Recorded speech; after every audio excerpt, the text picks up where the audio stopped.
Hello, everyone. How you doing? It's great to see you. What a great turnout. I'm very happy with that. So yeah, my name is James Mason. The good-looking one is Mr. Adam Shardlaw. He keeps me right, keeps me in the right track. And we are from Goldbusters. Many of you, well, most of you would have seen us on Charlie Ward's channel. And that might have been the first time you ever saw us. We don't know.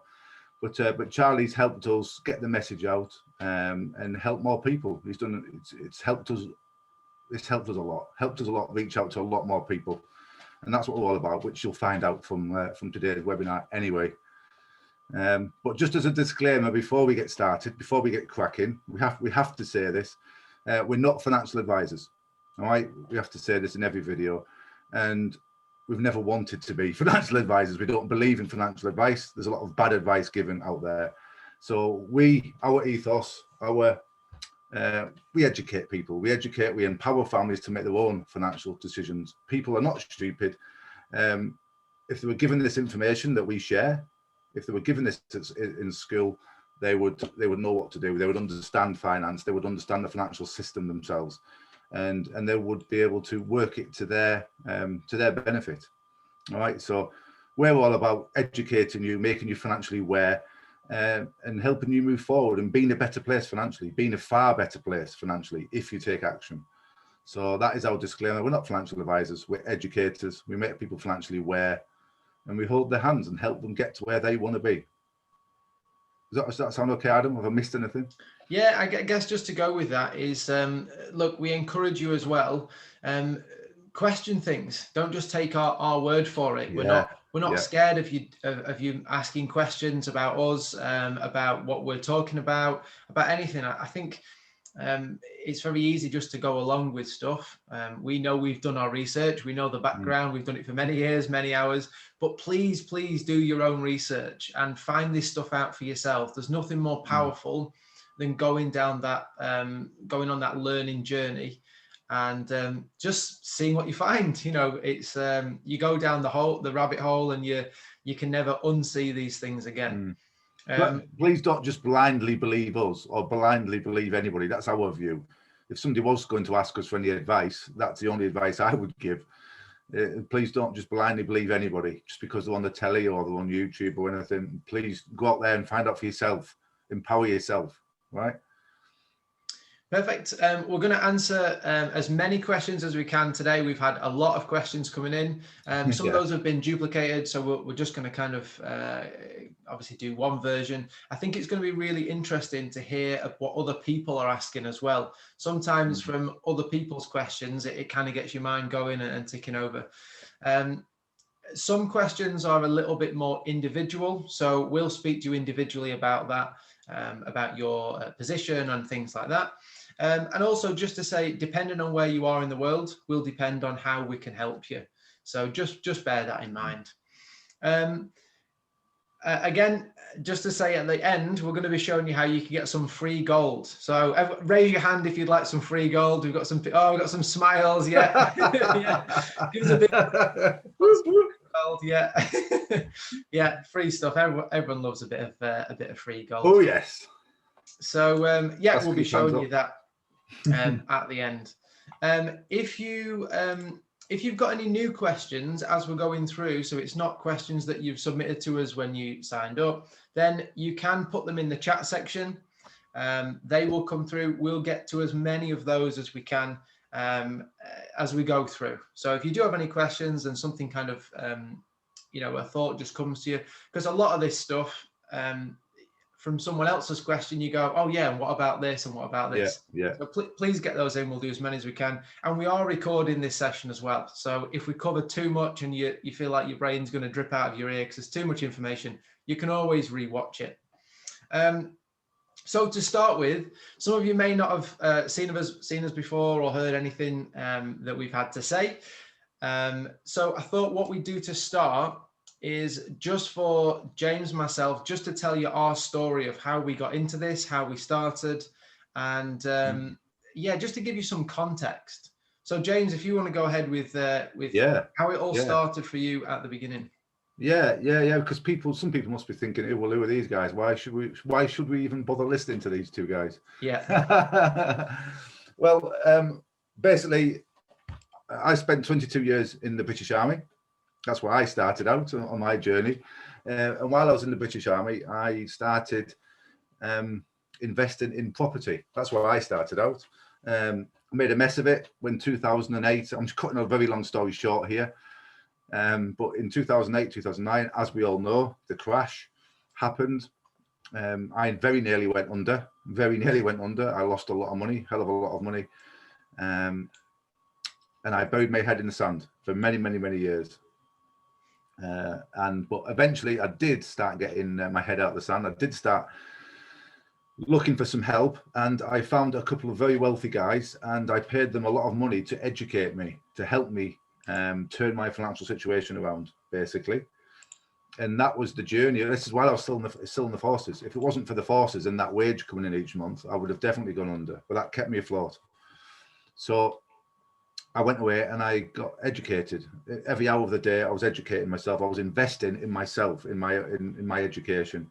And that's when my eyes started opening, massively started opening. I started realizing that the wealthy don't think like normal people. The wealthy they just think completely different. And that's when I heard that saying, observe the masses and do the opposite. And that's exactly what I started doing. And when I started doing that, that's when I got myself to a better place financially.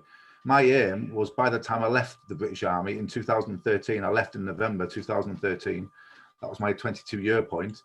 My aim was to get to financial independence, get to a place of financial security before I left the forces. So I didn't have to worry about a job and everything else. And that's what I achieved. And that's what I achieved eventually. So I nearly went bankrupt, 2008, 2009. But I managed, when I did get my head out of the sand, I got myself educated and actually bought myself even more houses, but I did it the right way. So I started out property investing and educating myself about finance, the banking system, everything in general, really. And the mindset, what goes on up here. I learned a lot about the mindset and how people work. And from that, like I said, I managed to turn it all around. So I got myself to a stage where I was financially secure before I left the army.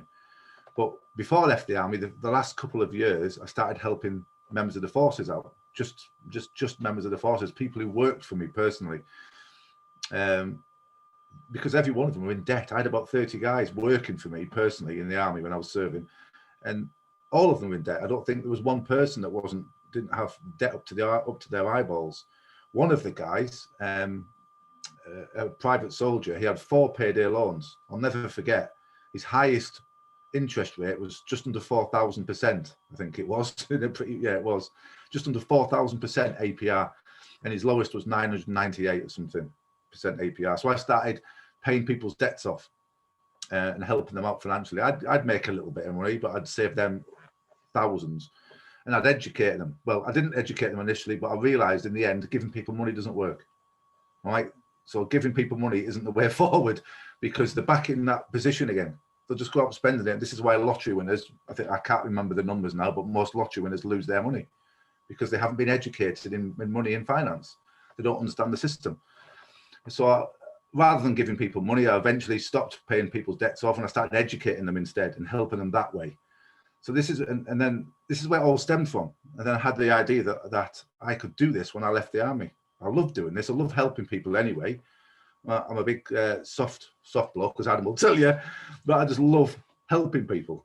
If we've got some information that's going to help you, I want to go out and tell you. We're not people who keep it to ourselves. There's enough in the world for us all. So if we get information, we go out there and we spread the love. I say spread the love, and we get that information out to people to help them. And we started running presentations in local areas and teaching people education, more education, helping them get. And we've before we started in the precious metals arena, obviously, like I said, I was in property, and we used to do financial planning for people. We've done lots and lots of different things. So our journey wasn't precious metals. It's been a long journey before we even got to the precious metal side. But basically, along that journey, I met Adam. Adam's a family member. I don't know if you're a cousin or something, Adam, or I don't know. He's married to my cousin, is it? One of my cousins or whatever. Yeah, we're related, but we're still not quite sure how. But there's some relation in there. We met at a family party, didn't we? Yeah, so James is my wife's cousin. Yeah. So however that works out, some second cousin, third removed, or whatever you say. But yeah, we're related somehow. And we just found a passion. We hit it off, didn't we? I think the whole family there, we ended up talking all night in a little corner for 3 hours solid, wasn't it? We just hit it off, didn't we? Yeah, I guess for me, that's kind of where my story starts, is that at a family event, new to the family, you're meant to go and work the room and say hello to everyone and things like that. And me and James just started talking and just, sat in a room, and I was pretty ignorant. I got told off by my now wife for not speaking to everybody, but we just connected and realized that we just thought the same. It was very, very eye-opening. Obviously, James was a little bit further on the journey than I was. But yeah, there was something I'd kind of started pulling on that bit of yarn, and things had started to unravel. I guess a long story short, James told me, we were chatting about different property and all this kind of stuff. And then James actually told me about precious metals, and he'll tell you himself, initially, I was very, very skeptical. You were not interested at all. No, I wasn't interested. But the reason I wasn't, it didn't grab me, is because I didn't fully understand the mechanics behind it and why it was so powerful. And I think that's something that we've really, we really want to promote, is understanding the why. The why behind it is so important, because then everything else makes sense. So really long story short, again, we started saving in precious metals for ourselves. We looked at loads of different companies, and we found ones. We had a big education actually into the industry, seeing what's out there, what companies do, how they operate, how the precious metal market works. There was a lot of banging our heads and going, this doesn't make sense, I don't understand it. For us to now do videos and to present these ideas, there was a lot of time that we were sat with our mouths open, dribbling a lot of the time, going, it doesn't make any sense, and learning and rehashing it and all this kind of stuff. So I think from that, what I'd say is, if there's anything that we chat about, or any ideas or concepts that you think, that it sounds complicated, or it doesn't make sense, don't worry. Please don't get frustrated with yourselves, because we didn't get it straight away. No, this is kind of, I guess, 5.5 years that we've been doing this with precious metals, but a longer time in the making. So it's very easy for us just to roll these things off. But it takes time, and it took us time as well. So I guess that's just a brief background to where we've come from, and what we've done. Our kind of strapline, if you like, for Goldbusters, and what we're really passionate about, is helping you take control of your personal economy. I know that's kind of quite a broad statement, but there's lots of ways that we can help people. Precious metals is just one of them, and we're going to be covering some other topics as well that fall within that. Can I just say one thing there, Adam? Is I think one of the main thing is being independent of the system. That's one of the main reasons we do this, because so many people are dependent on the state, on the government, for everything. So we're basically trying to help people take back control, take back their independence, and think for themselves, and help them do that. Because who cares about you and your family the most? You do. You do. It's as simple as that. And this is why we have our beef about pensions and things like that, because there's control and all these elements that we'll get into. But it is all about taking control being the key thing of your own personal economy, and making sure that you can be independent of that system. It is totally right what James said. So that, look, when the last 12 months and everything that's happened, that you can be reliant on yourself, and make sure that you and your family are looked after. That's genuinely what it's all about. And it makes us feel good, believe it or not. It might sound a bit fluffy, but we just love it, don't we, Adam? The amount of times we sat there getting all excited because people, the reviews we've had, and people saying this and that, and they've got this now, and they're debt free now, and they're doing this, and they're able to do this now, and it's like a big relief off people, isn't it? A lot of people. It's a massive relief, and it's a massive, oh, thank you, I feel secure now. my pension, I've moved my pension to precious metals or whatever. There's lots of, Yeah. like I said, before we even got to helping people with precious metals, we've been within the financial arena for many, many years now. We've helped people in the past, Adam, haven't we?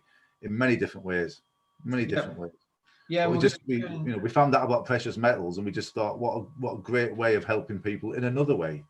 Yeah, it's so straightforward and simple, really.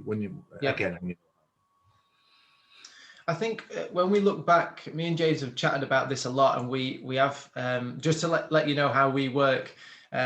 We have kind of Zoom meetings, if you like, and face-to-face meetings where we just chat and we just throw ideas out there, and we do so much research to get for like one slide that we show. We go really, really deep and go, but is this true? Can we prove it? What's the data? I'm very numbers driven and really want to know that what we're saying is true and it's real and it can be backed up. Yes, so we're meticulous about that. When we look back, there's kind of three ways three stages of this journey for ourselves and that we see other people going through. And the first part of that is awareness. The first thing you've got to do is be aware of what's going on. Be aware of what other alternatives there are. And it can be quite scary because you go from blissfully unaware to now seeing how, fragile things could potentially be, but you've got to be aware in the first place. So part of what we do is to make people aware of what's going on. The second part is to actually understand. Now you've been made aware, to understand what's going on and how it impacts and the different moving parts and what you can do about it. Okay, so the awareness starts, the understanding then can take a bit of time. You need to kind of work all these new ideas out. Isn't it? Yeah. And then the third and final part, and people fall down each one of these hurdles for many different reasons. But the third and final part is actually doing something about it and using this information, this knowledge, to position yourself and your family to benefit from this knowledge. Otherwise, it's very easy to get obese with information, and it can overwhelm you and paralyze you. And for us, that's never the aim. We don't just want to give you information for information's sake. If that's all we've done, we apologize now. We've definitely not done our job. The point is to give you this awareness, this information, that you can then do something with it so that it's tangible for you and your family. We work very, very hard and very long hours trying to make it simple, don't we, Adam? Yeah. Really trying to make it simple so people get it, because I've been frozen by things being complicated. If things, like Adam just said, really, if something's complicated, if you don't understand it, you just don't move forward. And we don't want that. We don't want people sat on the fence, because what happens when you sat on the fence? Right, it hurts your backside, doesn't it? And the longer you're on that fence, it hurts even more. And your legs start going dead. It hurts like hell. So we want people to get off that fence sooner rather than later. Awake them, help them understand it, and show them the way forward. Get them off that fence and hold their hands, give them a step-by-step a process on what to do next. Basically, that's what we try and do, Adam, don't we, as best we can. Yep. So again, obviously, we know we've got people at all different stages of seeing the information that we've put out there. We thought we'd give you a real condensed, short version of kind of why gold in the first place. Why do we even talk about gold? Just to start people off on this journey. So there's two elements. I'll share my screen. There's two elements to why gold. One is the control aspect. So having control. You may or may not know, when your paper money, your hard-earned paper money that you trade your time and your life for, is in a bank, you don't own it. Again, do your own research. If you don't believe us, it is sat on that bank's balance sheet. And it means that they decide what you do with it to some degree. And there's some people on here that have worked with us and have had first-hand experience of their bank having some say over where they put their money. And it's scary. It's scary to learn that. So control is one thing. And the second is the performance of metals versus paper currency, the devaluation of currency compared to gold. So let me show you these slides and hopefully it'll all make sense for you. So first of all, when you look around the world, you see that interest rates, it's only interesting for one party, and that's the banks. But interest rates are and have been declining. They're at a historic low in some countries. You can see here whether it's Australia, UK, Eurozone, United States, they're all down and to the right. So again, your hard-earned paper money is not working hard for you. You work hard for it, but it doesn't work hard for you. It's not able to. The second part, there's kind of two I's. One is interest, the second is inflation. And inflation is basically paper money losing value. The more money that countries and governments print, every pound, dollar, euro, yen that comes out the printing press is worth less than the one before it. Okay, and you'll see that over time. So we look at an averaged inflation over a longer period of time, and you can see again Australia, UK, Eurozone, US, 5.3, 1.74%. Inflation is quite high, and it's high compared to interest rates, and we'll see how those two interact in a second. The net result of all of that is that your paper money, whether it's pounds, dollars, euros, yen, loses value. There's no other way of putting it. It means that the paper money goes down. Here's how the interest and the inflation work together. So let's imagine you've got $10,000, again, doesn't matter the currency, and you put it in your local bank and you're getting 1% interest. 1%, nothing to get too excited about. Just so you know, at 1%, it would take 72 years for that money to double at 1% interest. So add 72 onto the age you are now and see how excited that makes you feel about doubling your money in 72 years. You'd be lucky to get that these days, wouldn't you? Yeah, you would. We're being kind. So imagine you get 1%, $10,000, pounds, whatever. At the end of the first year, you've made $100. Woo! Party, you've made $100. Governments would want part of the upside. They'd take their tax off you because, well, they always do. And you'd be left with a cash figure of 10,080 at the end of the first year. So you've not put anything else in, you've not taken anything out. This is just the numbers that you would see. And that's the interest part of the equation. If that was all it was, it wouldn't be great, but it wouldn't be so bad. Now let's look at inflation. Now we take an average inflation of say 3%. Obviously people in different countries and currencies, let's just go 3%, middle of the road. So if we take the 3% off our 10,080, here's what happens. You take off the 3% off your 10,080, and you're left with 9,777.60. This is the buying power, the purchasing power of your money. And this is how you lose 222.40 in 1 year. Now, let me be really clear. The 10,080 is the number you would see in your bank account. And this is why inflation's so powerful in a negative sense, because if we saw the numbers rolling back throughout the year and it was at 10,080 and then it went down a bit and down a bit more, we'd all be ringing the bank and saying, who's taking my money? Who's got it? You know, where are they? But it doesn't do that. The numbers stay the same, but the value reduces.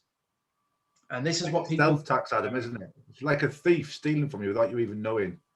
Yeah, and we talk about it as like a secret tax. It's something that's hidden in plain sight, and it's taken from you without you seeing it. So this is what happens with interest rates and inflation when they work together. To summarize this, let me put it in one kind of straight kind of sentence. If you are getting less than inflation after tax on savings, investments, salary increases, you are losing money. If you are getting less than inflation after tax, you are losing money. This is the awareness part. This is the painful bit, the awareness of realizing what's actually happening. And I guess in some way, we make no apologies for this, because once you've seen this, it only gets better. You realize the pain and you realize what's going on, but you can do something about it. And we want to take you on that journey. It's a very good example, this also, of the cost of waiting. You know, the cost of waiting to do something. The amount of people that we speak to, and they've got money sat in the bank, we'll speak to them a couple of years later, it's still sat there. Yeah, this is the loss. 222.40 is the loss for 1 year. Just 1 year. If you leave it the next year, 10 years. Yep, it's gonna go down even more. So, yeah, the numbers don't lie. Okay, let me ask you this question. If you were going to invest, if I said, look, I've got 4 options for you, 4 investments, and this is how they've performed historically. You can have the kind of orange line asset. You can have the purple line, the green, or the blue line asset. Which would you like to invest in? Absolute silly question, no brainer. Of course, you'd want the orange line. And it seems obvious, but this is what we're doing every day, every year. We're saving in yen, dollar, euro, doesn't matter the currency, and they are not maintaining their value. You can see they've unanimously dropped off a cliff. Whereas the gold has maintained its purchasing power. This was massive when we first saw it. We were like, okay, so this stuff that we're holding is basically no good, and there's a better option. And paper currency is not made, it's not designed to maintain its value. It's designed to lose value so that governments and countries can print it when they want to finance different things and to kind of make the economy move in ways they want to. The average lifespan of a paper currency is 27 years. There's been around, I think it's about 750 different paper currencies that have been and gone. And gold's been around, you can see, over 2,500 years, and it's seen these currencies come and go. I hope we're building up a good picture here of why we like precious metals more than paper money.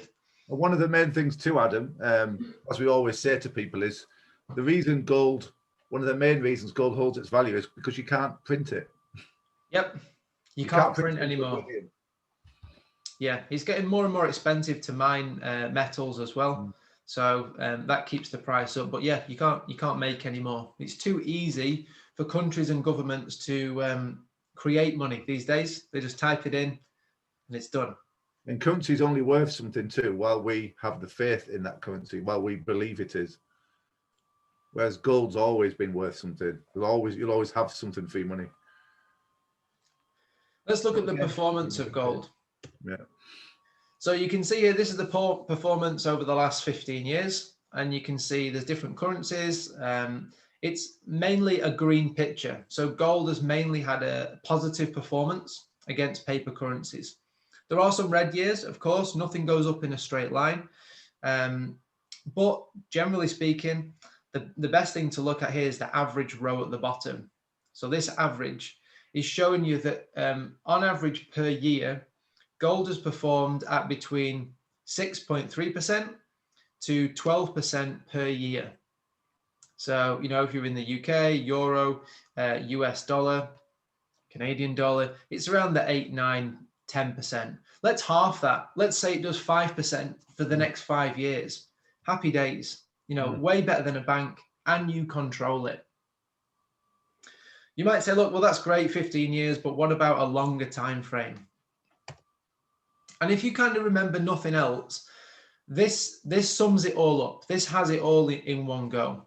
So the first picture is Ford in 1910. An average family car of the day, got some nice rims on it there, looking good, about as aerodynamic as a brick. And you could have bought this car for $863 US. Okay, if you'd have put that $863 under your pillow and pulled it out in 2020, it would, what would it be worth? What could it buy you? It would still have the number of 863. But it wouldn't be able to buy you an average family car of the day. It doesn't maintain its purchasing power. We always joke and say, you might get 2 wheels, possibly 3 wheels, but you're probably not going to get 4 wheels. Let's go back to 1910. and put 1,300 grams of gold under our pillow. Pull it out in 2020, and it would be worth $78,500, and it could still buy you a nice looking car of the day. The gold maintains its purchasing power, whereas the paper money doesn't. And this is over a very long time frame. So I guess a silly question to ask you, which would you rather save in, the paper money or the metal? Perfect. All right. Well, I hope that's given you a snapshot of why gold in the first place. Let me stop sharing my screen now. Anything to add to that, James? Is it all making sense? Yeah, it's a very short version of that, guys and girls, but it's just hitting the nail on the head. Really, it isn't rocket science. When you get that, the next stage is, okay, well, what gold do I buy? And that's what we teach too. You know, we help people take the next steps, like we said, because once we got the message, that's when we went out looking to it. Right, okay, then what do we buy in? How would we buy it, and where do we keep it, and all these other questions. So we had to go out and find that out for ourselves, didn't we, Adam? Do our research, and it was months and months and months and months, and then find the right company to work with that wasn't going to scam us, or you know, finding the right people. That was key, wasn't it? But yeah, it's just taking it. We've made all the mistakes. We've done all the research, and we're here to make it easy for you. We're here to help you get there a lot easier than what we did. Help you take action, basically. But hopefully that helps. Yeah. Perfect. All right. Well, look, we're going to go to some questions now that have been sent in. So I guess it's worth saying some people have asked us about Jassara and Nasara, and we thought we'd just attack this straight away because there's been different variations of this question of what's going to happen when Jassara and Nasara kicks in, and how a precious metal is going to fare, and all this kind of stuff. The short answer is we don't know for sure. Again, we're just going to be honest with you. We're not going to try and make up an answer or anything like that. We don't know for sure. Very few people do know. Yeah, we've not seen the specifics of what's going to happen. Here's our general feeling about it, is that before any of that, you're better with metals than paper, and we're pretty sure, our kind of gut feeling is that you'll still be better with metals in the future as well. So that's the kind of without answering individual questions on that, that would be the umbrella answer that we would give for all of that, until we find out more and until there's more details about it. We don't really know yet. So either way, yeah. You know, we believe you're going to be better off having gold, full stop, whichever way it goes. We do believe it's coming. We do believe it will hopefully, well, we do believe it is coming. It is happening already. And it will come in, but if it doesn't, you're still better off with precious metals. You're still better off with real money. Currency isn't real money. I don't even like calling it money anymore, because it's not real money. It's only backed by debt, isn't it? It's backed by fresh air. It's not real money. So great, James. Let me ask you the first question. And again, guys, if there's anything that comes up, feel free to put it in the chat section, and we'll answer those questions as well. So first question is, where can I buy silver in Australia? Perth Mint, ? Perth Mint, there's something been going on in the news, hasn't there, about Perth Mint? Basically, we've looked at that many companies, haven't we? We've had people come to us with different companies from all over the world saying, what about these, what about these, what about these? And we've compared our guys with everyone, haven't we, to try and see what works best for people. And a lot of it is smoke and mirrors, and it's good for you guys to know this. A lot of companies on the surface that look like they're cheaper to buy, but there's so much more to look at than what the cost of gold is. There's so much more, and some of these companies, I won't speak for Perth Mint. We're not here to knock other companies down at all, you know. But every time we've compared them, we've always been fair with our comparisons. And if something was better for somebody else, if we've sent people to other companies, Yeah. Not very often, do we? Not very often. Doesn't happen very often, but in the questions that we ask people, sometimes we say, look, the way that we do it isn't the best for you. And we'll say, we actually think this would be a better option. But we wouldn't be scared to push somebody somewhere else, would we? We wouldn't be not scared. Our motto is to do the right thing by people 100% of the time. And we stick by that. We're very rigorous. We stick by that no matter what. We do what's best for you, not us. What's best for you 100% of the time. And we believe the more people we help, the more we help ourselves anyway, don't we? So it's very straightforward. Yeah. So I guess on the Perth Mint, we would say that, sideways. No, it's fine. So on the Perth Mint, we would probably say it's one option, but it's not the only option. And we would say, when you're doing a comparison, do an apples to apples comparison. Yes. Don't just look at the price, look at the price, the buyback price, the storage, insurance, delivery, all the options together. And then you can make an informed, educated decision about, what you're actually getting into. Yeah, but just from our experience, most people just look at the price. Oh, they're cheaper, and they'll go over there, but they just don't realise all the undercover costs that we've found time and time again, haven't we, Adam? Yep. Perfect. Yeah. Great. Next question. I'll answer this one. If I want to buy a house and I want to use my silver, what's the best way to go about it? So if your metals are stored, then some companies, some mortgage companies will accept metals as collateral.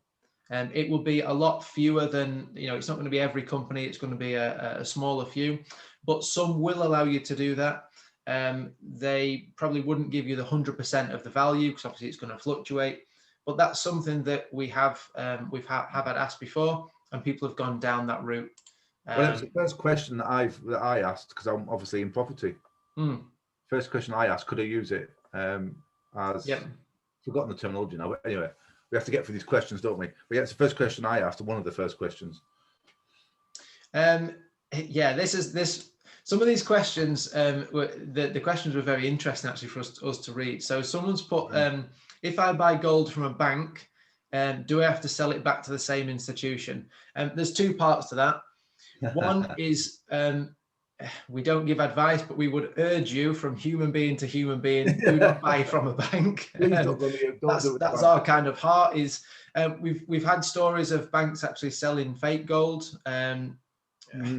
not maliciously, but because they didn't know what they were selling.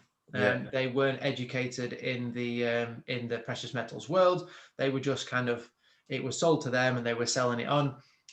So we would say, please speak to us first before you buy from a bank. You can do what you want. If you want to buy from a bank, you can, but please speak to us first. We'd love to show you. We'd love to chat to you anyway, just to avoid any pitfalls and things like that. Better ways of doing things and working with the bank. They're not your friends. I'm sorry, people, to tell you this, but they're not your friends. Also, I almost feel like, if you're taking your money from a bank, then why would you go give your money back to them anyway? There are better ways of doing it. The banks are part of the system, and you're trying to get your wealth and your savings, your hard-earned savings, out of that system, aren't you? Yeah. So it makes sense to have your wealth and savings in the bank. True. Do you have to sell back to the same institution? No, you don't. And this goes for whether you buy from a bank or you buy from anywhere. You do not have to sell back to the same company. And I would urge you to shop around when you buy and to shop around when you sell as well. Same as like a car. You don't have to sell your car back to the same dealer that you got it from. You can sell it anywhere. And at the selling end, the only thing that is important is the price that you get. You've come to the end of your journey with those metals, the storage, all these other different elements, delivery and all that kind of stuff don't matter anymore. It is purely about the selling price, and you want the best price that you can get. How much gold and how much silver should I have on hand? So how much should I have physically with me versus in any storage? I think part of this is preference. There's no one way to go about this. Some people's preference is to have metals physically with them, and that's just what they'd rather do. Even if there's benefits to having them stored, if you do it the right way, some people just want the metals with them. That's fine. There's no set way. All we would say is, look, do this with your eyes open and start with the end in mind. Don't just have the metals with you because you're saying, I want them with me now. Think about the other end and where you want to sell them and how you're going to go about that, and all these other things that come into it. So there isn't a definite, we store 99% of our metals. We have them stored, and it's, again, done the right way. We have a little bit with us. And that's what we do.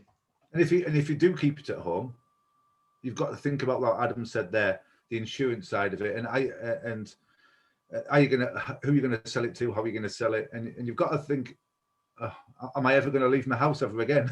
Are you going to want to leave your house ever again?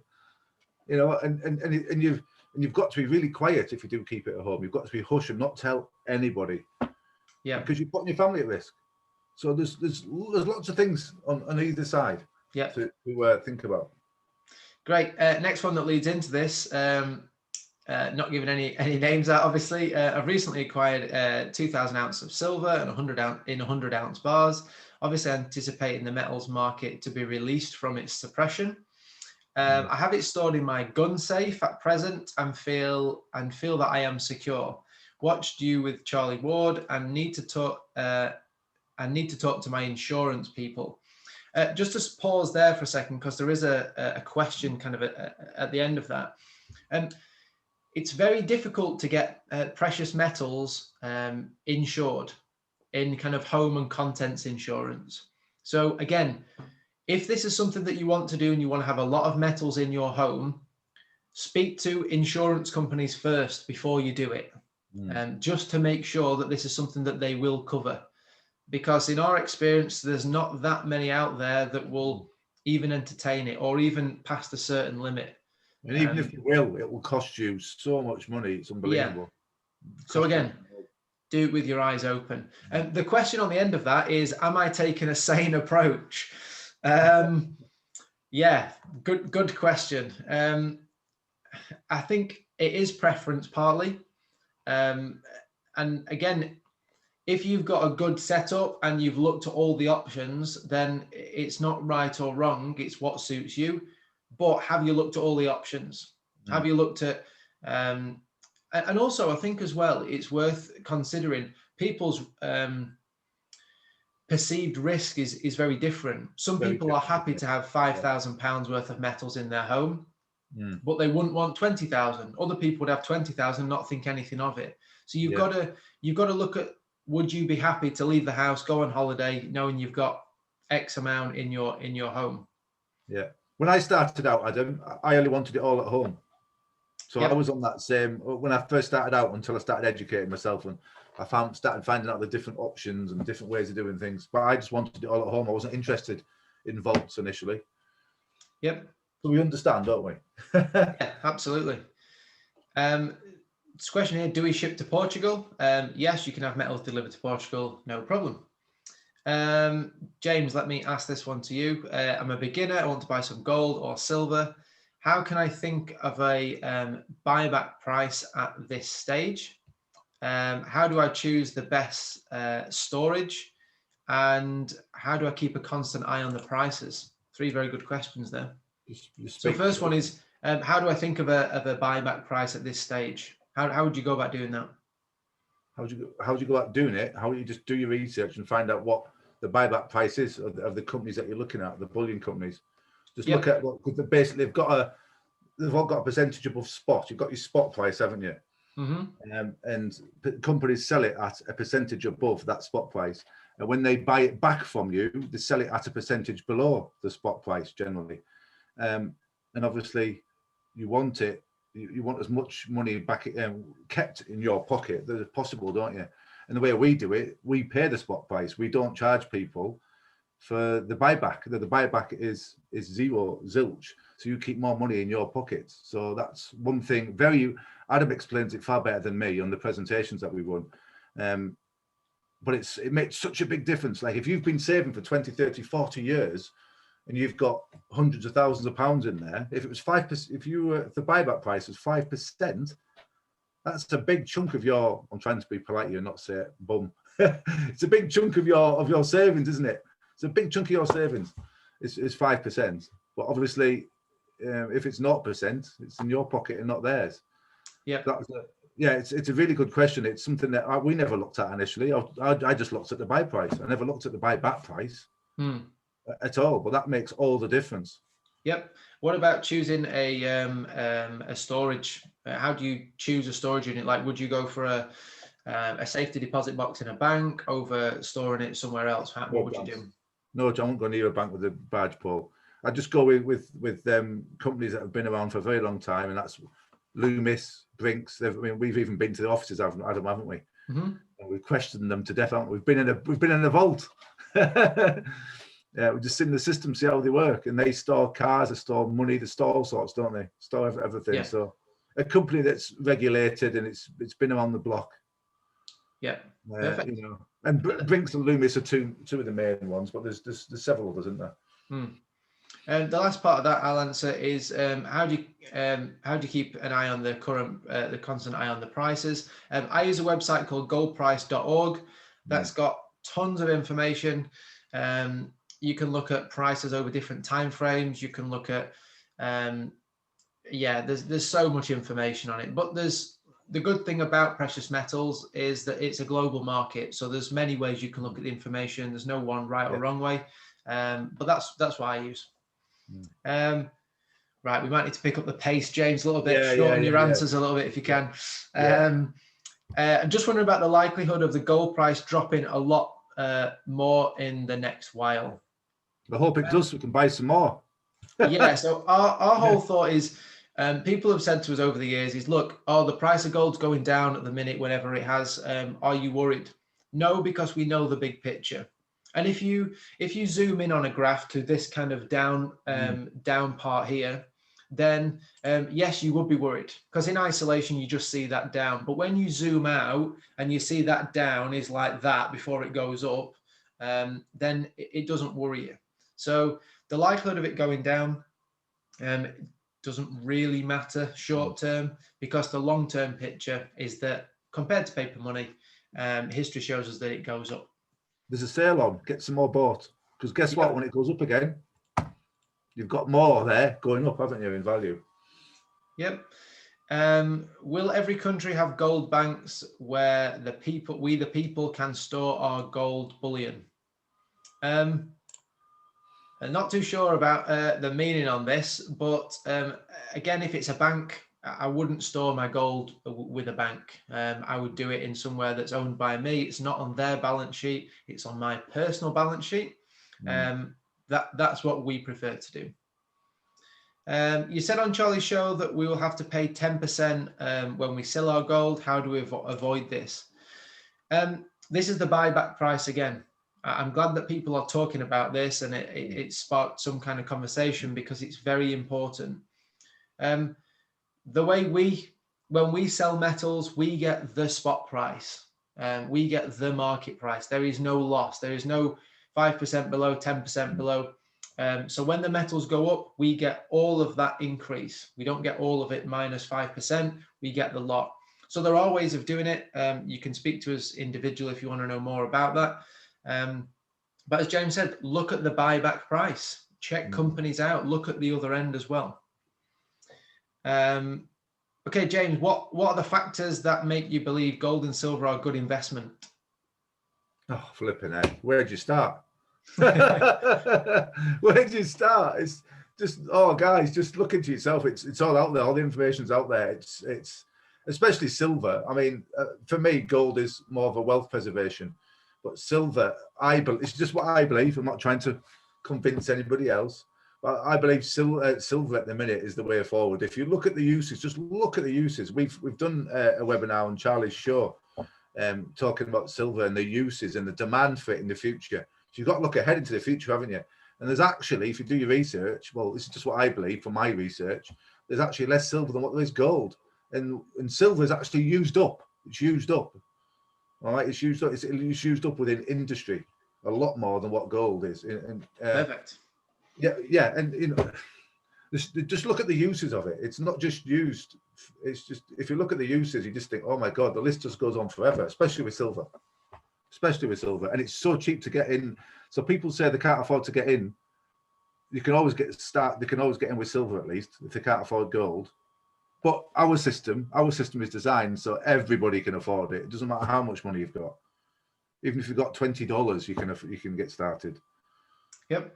So, question here, research so far suggests, this is the person's individual research suggests so far that it's difficult to buy silver at anywhere close to the spot price. Where do you recommend we buy from?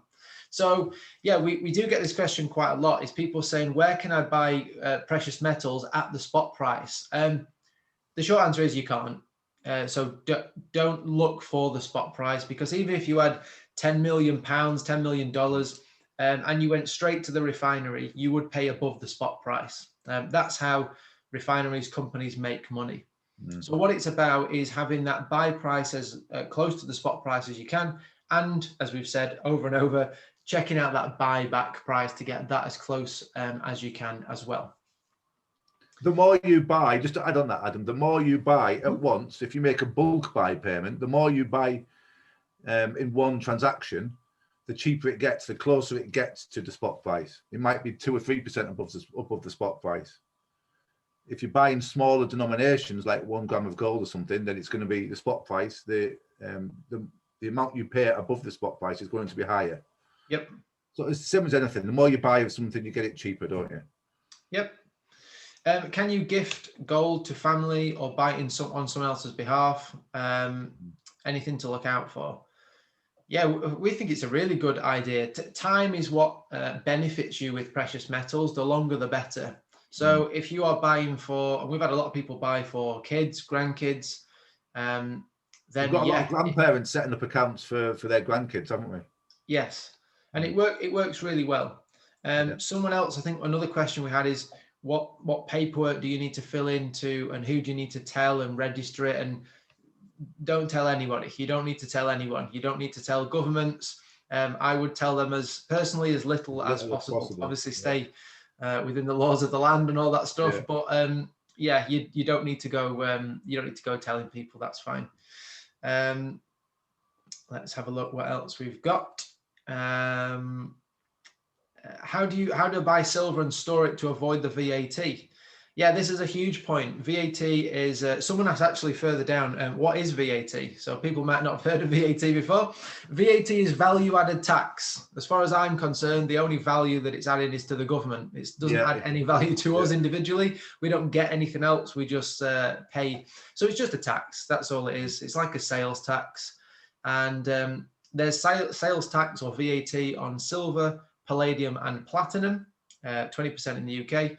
If you store your metals, those metals in something called a bonded warehouse, which is like a type of vault in a duty-free zone, then you don't have to pay that tax. Which is what we do automatically for people anyway, isn't it? You don't need to think about it. Yeah, well, that's how you go about it. Again, speak to us. We'd be more than happy to show you how to do that. I wish I'd known this when I'd started out.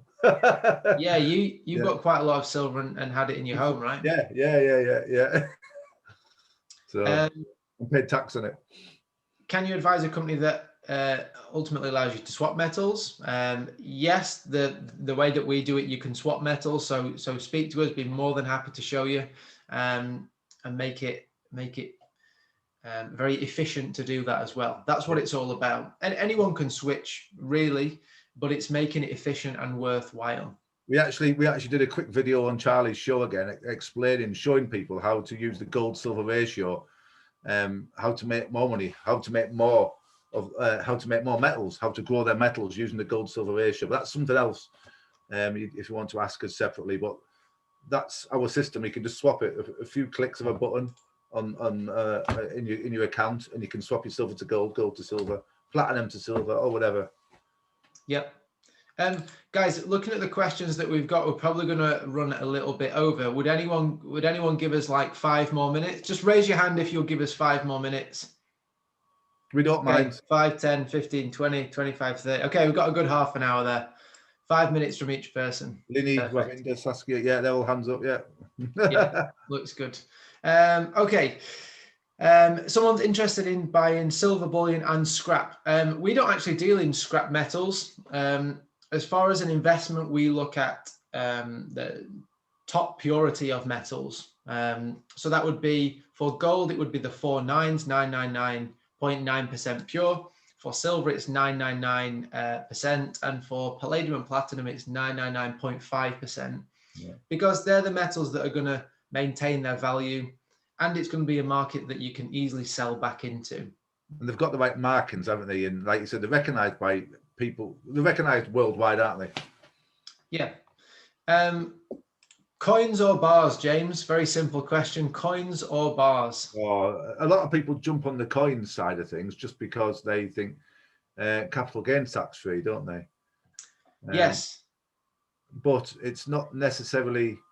Well, it is true, but it doesn't mean because you're not buying coins, you're buying bars, that you're suddenly paying tax. It just depends on your situation. Again, we have to be very careful here because we're not accountants. I would never want to be an accountant. So we always say to people, look, please, we don't like shugging people off. We always want to give them some answer, but we're not accountants, because if we went giving you advice, which we don't do anyway, but if we started giving you advice on taxes, then you'd come and hunt us down if we said something we weren't supposed to, wouldn't you? So, you know, let me just jump in, James, and tell. Most people don't come into that bracket anyway, do they, Adam? Yeah, I'll just tell you what we've found personally. Let me put it under that kind of title. That look, I can speak in the UK because I know how things work a little bit more here. In the UK, you would pay capital gains on metals, obviously not on coins, but each person in the UK gets £12,300 of capital gains tax-free, kind of like your tax-free allowance for your income. So you can earn a certain amount, you can make a certain amount without having to pay any tax. So 12,300 is a good chunk when you understand how capital gains works.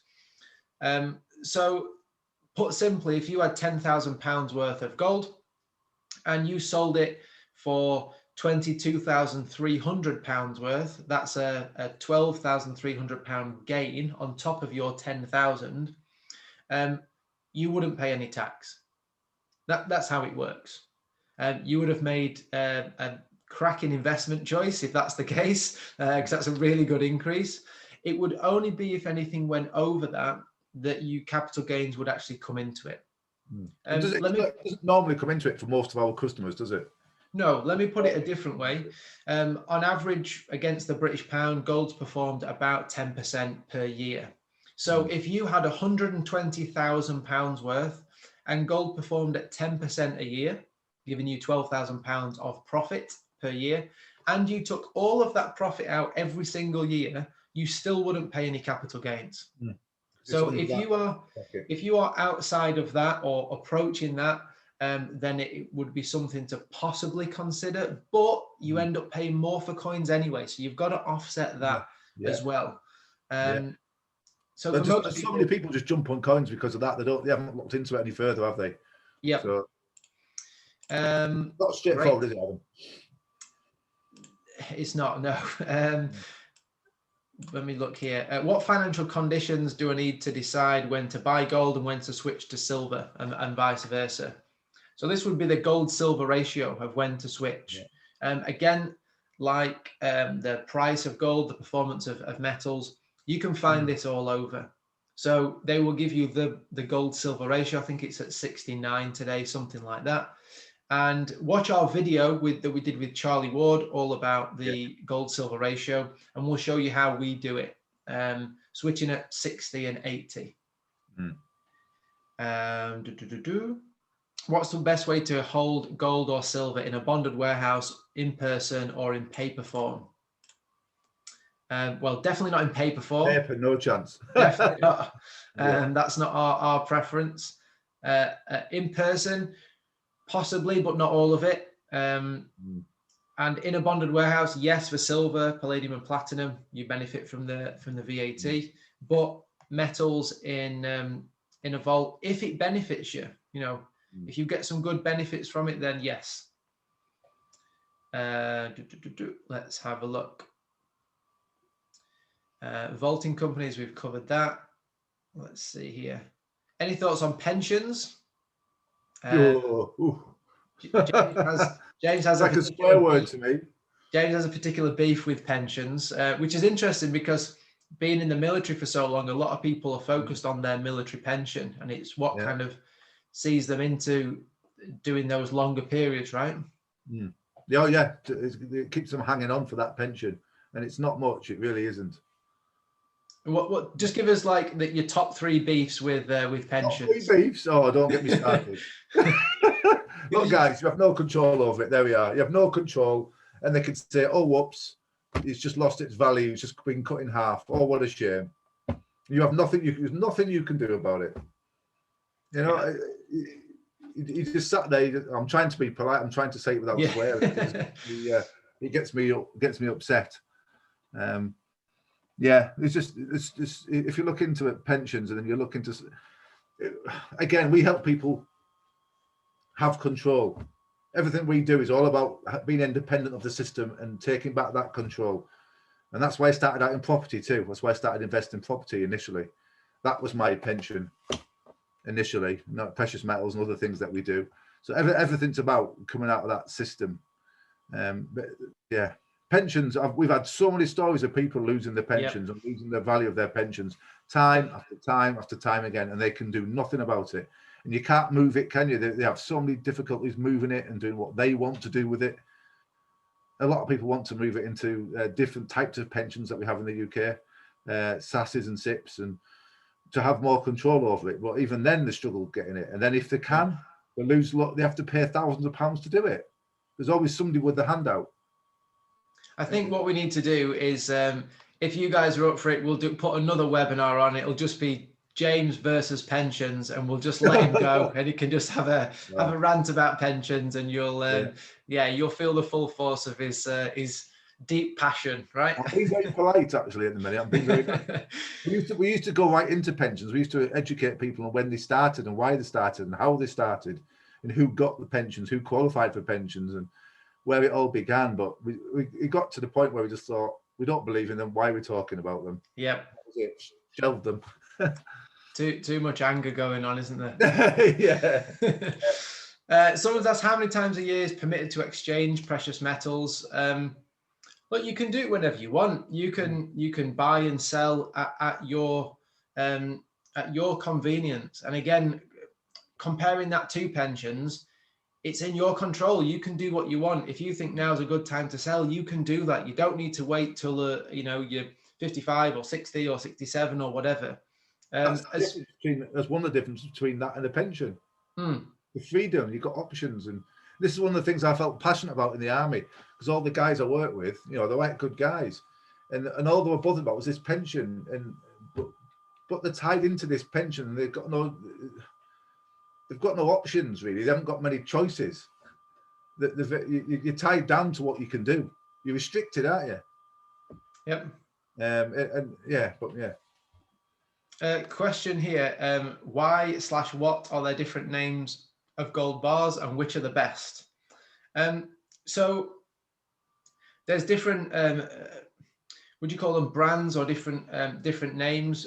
But as long as they are the same purity, and they are the refinery that they come from, the name that's stamped on them is from an LBMA certified refinery. That's the London Bullion Market Association. Then there is no difference as far as we're concerned. Here's a really interesting thing to look at is when you're doing research about that is look at the prices that people are selling to you, different brands and stuff. There might be some slight differences, but then ask what they would buy back the metals at, and if there's any difference when they buy back. If there is no difference when they buy back, then that says to you they're worth the same to that company. So it really doesn't matter. What is important is they are from a reputable refinery, that where the metals will be globally recognized, and that you're not limited with an audience to sell them back. We're going to do a video about that, some of the names and companies that you can look for. But you can find a full list on the LBMA website. If you go on LBMA members, it will tell you the current members, and it will tell you anyone that's been kicked out and metals that you shouldn't have from them. It doesn't happen very often, but you can see it all there. We do understand though, Adam, don't we? Because when we started out, we used to look at all the different types of metals. Yep. It's so many different types. Where do you start? Which one do you buy? What do you do? You know, why are there different prices for the same thing? Just because they've got a different name on there or whatever. Question here, how safe are my precious metals in storage? Could banks seize it? Is it insured? There seems to be a huge run on silver. How do I know I'm buying allocated metals? Blimey, lots of questions, lots of good questions actually. How safe is my metals in storage? Well, the devil's in the detail. If you do it the right way, they will be not on any company's balance sheet. They will be on your personal balance sheet. They will be legally owned by you. 100%. This was a key point. And this was a key point when we were searching for a company to work with. This was key. If it was on their balance sheet, a big no-no. Yep. So as far as safety, I mean, like James said earlier, we've been into one of the vaults by Brinks in Frankfurt, and yeah, as far as security compared to your home and your double lock on your door, you know, you feel so safe. Try going into one of these places, and it's a whole nother world. It's like something that you see in a film like James Bond or whatever. You know, there's armored trucks and people hanging around with guns and stuff. Very, very secure from a physical point of view. Again, it's all to do with whether it's on that balance sheet or not. Could banks seize metals? Now, it was in, I think it was 1917 or something like that, when the central bank in America wanted to make gold ownership illegal, I think, and they were saying, you know, you can't own this and you can't own that. But context is everything. This was a time where it was a gold-backed currency, and the central bank needed more gold to produce more paper money. So they couldn't just print money out of thin air like they can now. So I think this would be extremely unlikely, because why would they? Why would they go through all the hassle of going around collecting metals when they can just type it into a computer and say, yeah, we've now got another £1 billion or $1 trillion or whatever. It's too easy for them to do what they do now. I think it's very, very unlikely. Hey, we can't guarantee anything, can we? But that's our belief, and we're just doing what we can to try and negate the risks as much as we possibly can. And anything's better than having your wealth and savings in the bank. Yeah. At least you're doing something about it, aren't you? You get, you know, you can't get any worse than that. How do I know I'm buying allocated metals? Well, allocated metals means that you know the bar serial numbers, you know which bars you own or own part of. Unallocated is just, yes, you have 10 grams and you know nothing about it. That can be worrying. A promise is good until it's not, you know, a promise of metals. So we think, don't run the risk, get allocated metals and know everything about it. If gold and precious metals are your economic insurance policy, don't cut corners. You don't want to cut corners with that. Yeah, stick with allocated only. That's what one of the tick boxes for us. Allocated, or just don't go near it. Can we help people in Spain? Yes, no problem. We can help people in Spain.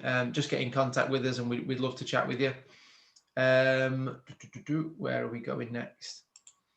I'm thinking of buying metals in other countries. Can I sell them later on in the UK with no problem? Do I need any documents and things like that? Again, going back to the points of what you're buying in the first place. Is it LBMA certified? Does it have the right markings? Is it the real deal? If you're buying the real deal, then selling it anywhere in the world will be no problem.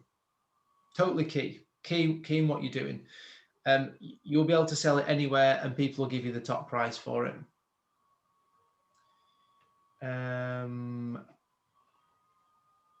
Oh, James, is gold higher in price than silver to purchase because it's more limited? Or is it just because it's more difficult to mine? Or what's the reason? Sorry, the price. I was a little bit distracted then, so I can hear my little boy screaming. He's just woken up. All right. I can hear him in the background. That's why I was a little bit distracted from what you said. You got was that the price of gold to silver? Yeah, why is gold higher priced than silver? Is it because it's more limited in quantity, or is it more difficult to mine, or what are the reasons? It depends where you get your information from. It's Elaborate for us. It's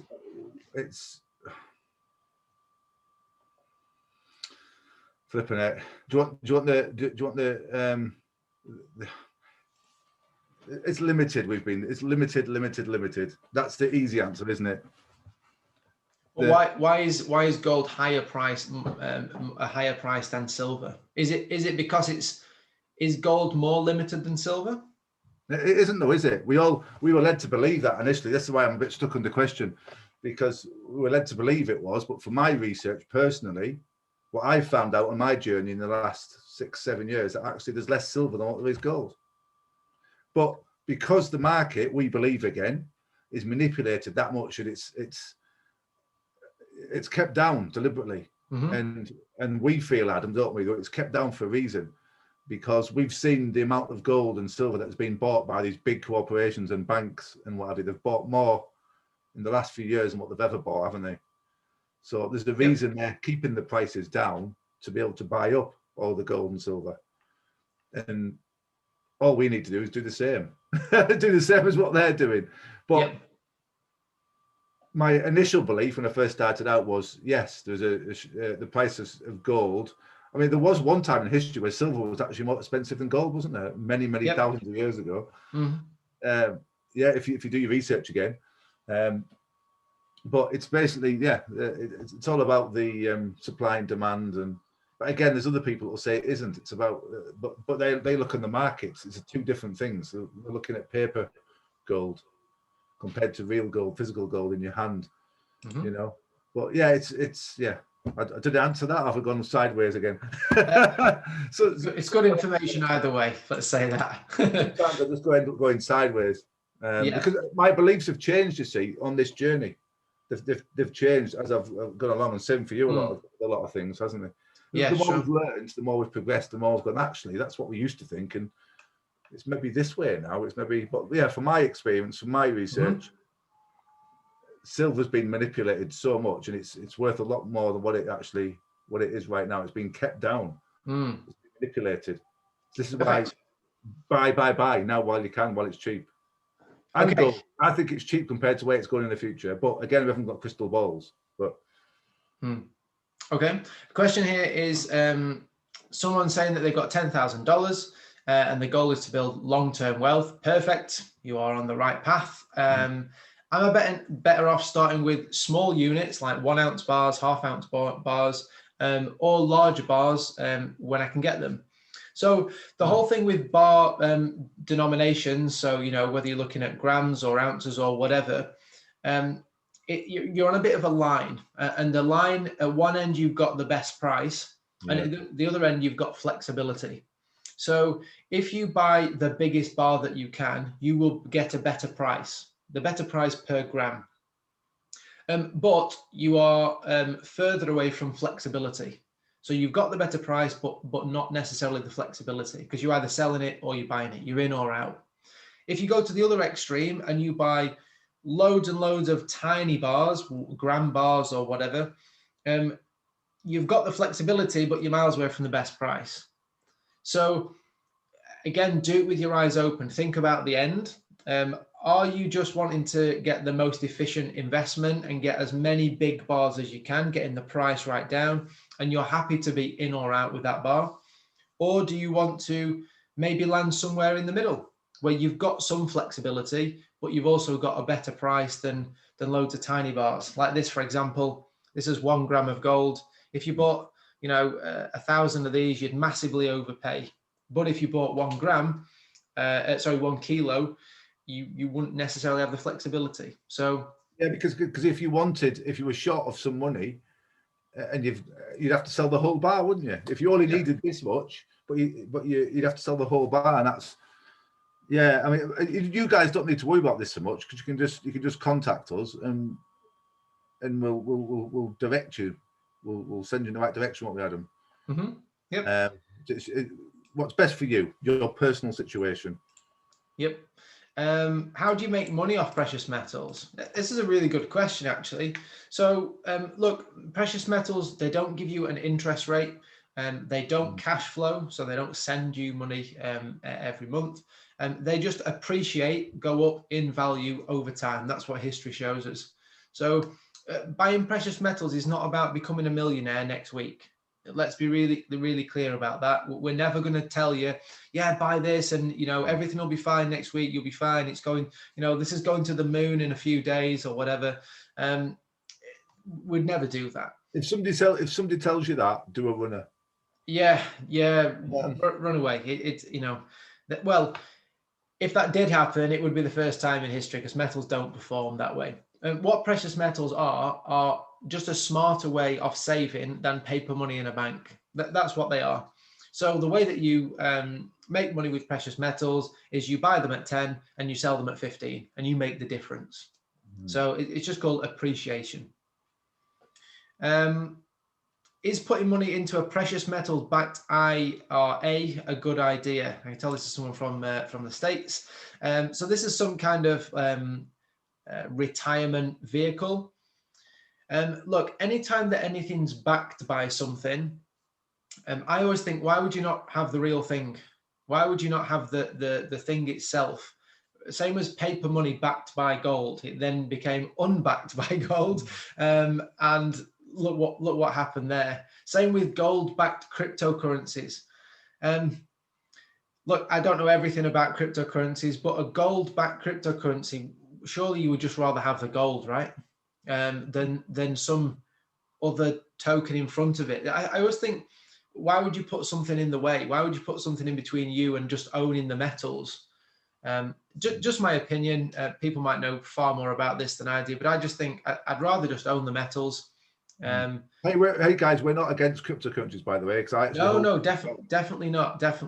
But the more moving parts something can have like that, I don't know, it just doesn't feel right to me. I would rather have the physical thing. So anything backed or anything like that, I just think try and get the actual thing if you can. Is there a preference on which precious metals we should purchase? I guess my thoughts on this are that, as James said, gold is a really good wealth preserver over time, and it preserves wealth, and it's more consistent in its performance. So when you look at the performance of gold through inflationary times, deflationary and stagflation, kind of good, bad and ugly times, gold performs generally well. It holds its own, doesn't it? Yeah. Silver performs well in most of those times, but not as consistently as gold. But as we've said, we think silver is undervalued. So we think there is a big potential there. But it is a little bit more, it's less consistent in its performance. So you want to be able to switch between metals so that when it does have these nice jumps up, that you can lock in that profit and swap it into gold. That would be one. We personally do both, don't we, Adam?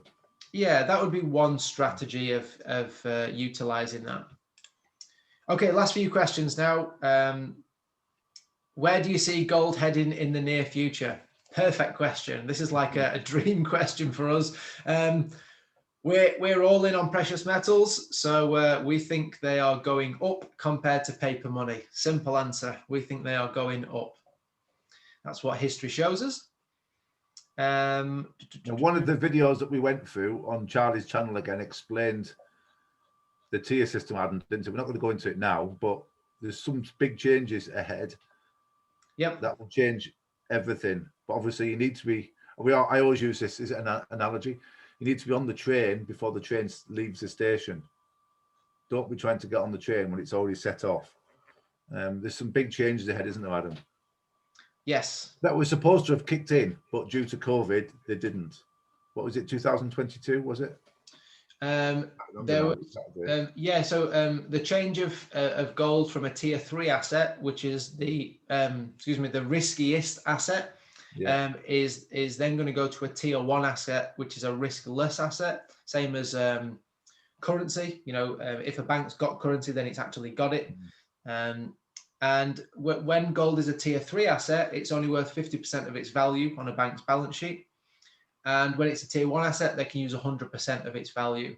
And this does not apply to ETFs, paper gold, AUX, or anything like that. It is only physical gold. Physical. So our thoughts that there will be a shift, kind of an internal shift from people that own ETFs and paper gold to physical gold, because they can get more bang for their buck. And we think precious metals and gold will have an increase generally anyway, because people are going to be wanting more of it. So I'm just having a look if we've covered any questions that have been asked since we've started this. I think most of them have. Can I buy precious metal coins online to keep my identity hidden? The precious metals market can attract some potentially unsavory characters. So at certain levels of purchasing, you need to disclose who you are for anti-money laundering and stuff like that. So there might be ways of doing it, but you have to question the validity of the company selling to you or the individual selling to you if they don't want to know that stuff. Yeah, we just stay completely squeaky clean, Adam, don't we? We don't. Yeah. We've had people wanted to give us money in car parks and all sorts. We're like, no. Yeah, we had that fairly recent actually. Someone said, "I'll come and give you a check for £10,000. I'll meet you and James in a car park," and we politely declined, as I'm sure you can imagine. We have some strange ones, don't we? Yeah. So yeah, I think we've answered most of those questions. So I'm sure you all stayed on to hear about the free gold. Look, anyone that we can help that chooses to save in the way that we do, and they help others do the same, then we'll give you a free gram of gold and a free gram of gold for the person that you also help. So quite simply, there's 2 grams of gold available. You would be saving the way that we do it, get in contact with us, and you help someone else. You can help as many people as you can. I know there's a few people. Janet and Rod, give us a wave. I know you've helped a lot of people. Yeah, spreading the love. Getting some free gold. Why not? We just literally put it into your depot. Yeah, you would just get it into your clicks. It's in your depot. Yeah. Very, very easy to do, and why not for helping more people? So please get in touch with us. We'd love to have a chat with you and just explore if that's a good option for you. Another couple of things, we've got a BitTube channel, as we said, YouTube channel. Please subscribe if you want to get more videos about all this stuff. Next week we do videos with Charlie Ward every couple of weeks. We'll be doing a video next Friday, and we're biased, but it's going to be a good one. So check out that and get tuned for that. And also, if you have chosen to save how we save and we've helped you out, we'd love to hear from you. Give us a review. It only helps more people. And I'm sure that's come across tonight, that we do want to help. We want to give as many people this information, give as many people the opportunity to do something for themselves and for their families as we can. The more people we help, the more people we can then go on and help.